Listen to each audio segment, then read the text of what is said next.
The news is this weekend was the longest of my college football life. Felt like a decade because we started Saturday with the MAC deciding to cancel football for the fall altogether. So I have kids blowing up my phone looking to transfer out of places like Western Michigan, Buffalo, Miami of Ohio, and Ohio University. Then at 10 o'clock that night, in a news dump I will never forget, or let them forget more to the point, the University of Oklahoma decided to put out a press release saying that they had canceled and, postponed practice for the preseason, citing things like one positive test among 205 tests for players, the likelihood that Missouri State game will not happen on August 29th, going to talk with Wyatt Wheeler a little bit later on about that, and not knowing when that game is going to be scheduled. And then, in the same release, they said they want to send players home just before the school semester is supposed to start. This comes just before the Power 5 commissioners had an emergency conference call to talk about cancellation of fall football altogether, led by the Big Ten. The Big Ten, who jumped the gun in front of everybody to announce that they're going to a conference-only slate and forced everybody else's hand to do the same. And now we have games that are being put together overnight. Things like Army and Middle Tennessee. Things like BYU and Navy. BYU still looking for all sorts of games. We've seen games we've been looking forward to for years, like Texas and LSU, scrapped. Like Oklahoma and Tennessee, scrapped. Like Georgia and Virginia, scrapped. Like North Carolina and Auburn, a game I didn't know I wanted to see until this year, scrapped. And then by 5 p.m. Sunday evening, we had the We Want to Play hashtag trending as #1 in America. Why? Because a walk-on at Clemson named Darian Rencher decided to try to put together a coalition of the We Are United clique in the Pac-12, the college athlete unity in the Big Ten, and other Division I football players across the nation. Say, hey, let's get all on the same page because I think they're trying to split us up and put a schism here, and they're trying to miss what we're actually doing and what the get down is. And by 11 p.m. Sunday night, we saw kiddos from Justin Fields to Trevor Lawrence to Spencer Rattler to Jamar Chase coming out with not just We Want to Play, but outlining what that actually means. It was We Are United and We Want to Play in a funky little graphic that says, among other things, that they want to establish a college football players association. That is a union. Let me say that again. They want a union. Why?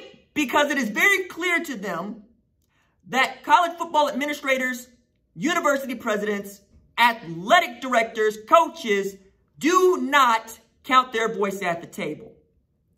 And this is what happens, not just during a moment of crisis for which we are in, and in every crisis there's an opportunity, but when the money gets too big. So the money got too big around 1832 when President Andrew Jackson signed the Indian Removal Act, getting what he called the 5 civilized tribes up off their land and sending them out to a hinterland and wasteland that they called Indian Territory. That became Oklahoma. 1866, we got the Freedom Bureau. And the Freedmen's Bureau established, among other things, ways for which they were trying to get slaves their own land.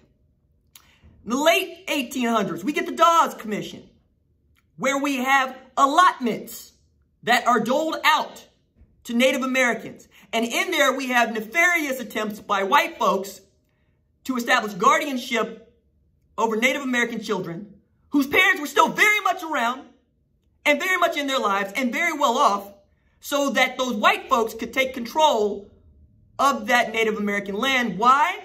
Because, shocker, you put these people in a place where you didn't think there was anything, and not only is there something, it's black gold. It's oil. From there, we get separate but equal.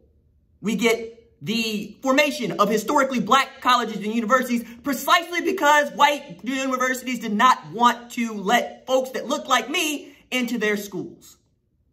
From there, we get outstanding football played. But we can see a legacy of those that actually wanted to be racially inclusive continuing to lead the charge, not just for racial equality, but for winning.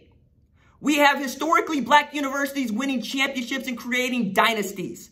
The likes of FAMU we might never see again. Grambling State we might never see again. Prairie View A&M we might never see again. NC-A&T. We get outstanding football. But we couldn't get on television, and come to find out there's only a few that could. So the NCAA decides it's going to be the place where television actually gets distributed and what that money looks like. So you could see games that perhaps you never would have seen. But that's not what they did. They just went to the money markets. Joe Paterno got off of a junket in the late 70s precisely because his game was not going to be on television in the New York market when they played Maryland. This is the same year in which Barry Switzer went to Ohio State with Oklahoma. Got a W. Then, in 1981, University of Oklahoma decides, hey, this money's too big, and we love football, and we're on football, and we're one of the blue bloods of football. We deserve more money. The NCAA says, tough, we make the schedule. To which the Board of Regents said, we'll sue you, and did. And in 1984, we get conference commissioners and university presidents that get to make those deals. And the money got bigger. We got conference realignment. The Southwest Conference became Big 12. And that's where the money, and Houston falls off. Even though Houston was one of the most dynamic and awesome and racially integrated football teams in all the country, nobody saw Andre Ware win a Heisman because he wasn't on television. Then, in the 2010s, we get conference realignment. Why? Because the money got too big. We saw Pac-12 try to poach Oklahoma and Texas. We saw the SEC succeed in getting Missouri and Texas A&M. We saw Nebraska bolt to the Big Ten.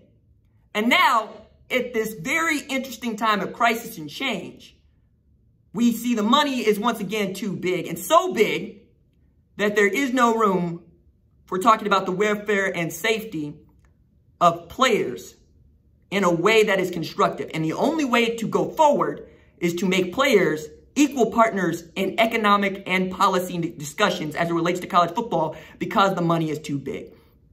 And now we have We Want to Play, which is college football's premier class saying, no, sir. We've decided we're through. You guys don't take care of us. And while the money will be an issue, today the issue is you can't create a safe environment. And the reason that they cannot create a safe environment is precisely because the NCAA would have to give up its con of amateurism, that football players and revenue-generating sports teams are labor rather than amateurs. And then they would have to include them in these discussions, and they'd have to distribute the wealth. Irony here is, you could do that and play football this year if you were willing. That's what the NBA has done. It is the one shining example that we have for the country actually showing what you can do with COVID. Even Major League Baseball has been able to sustain positive tests. Where you can create a bubble, you can have sports. College football cannot create a bubble without first acknowledging that football players are not part of the student body, because once you get them in with the student body, the likelihood of them catching the virus goes through the roof, and then you don't have college football. And what we have seen is administrators, athletic directors, presidents would rather kill the sport than allow for players that have a voice at the table in how they are going to be cared for at this time of crisis. I've said this before, and I will continue to say it. I came of age during a housing crisis. I know what it means not to have a job. I know what it means to see my parents lose their house. I know what it means to not have a steady paycheck for 2 years as I just try to make it work. As powerful as it is and ashamed of my country as I could be for this, I am forged from this fire. I know how to get down. when the belt needs to get tight. I know how to, as they say, stiffen my back, got some stuff in my neck. And what I'm finding out is the people with the money don't have it to go. And now I'm watching 18 and 23-year-olds lead the way and lead the charge. Shame on you, college football. I'm 33. How the hell is it that I know more about what's going on and how to do this than you do? Why? Because I was not allowed to sit pretty. I was not allowed to find a cushy seat. I had to keep my feet driving.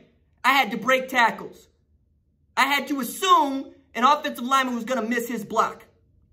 It's exactly where we are now.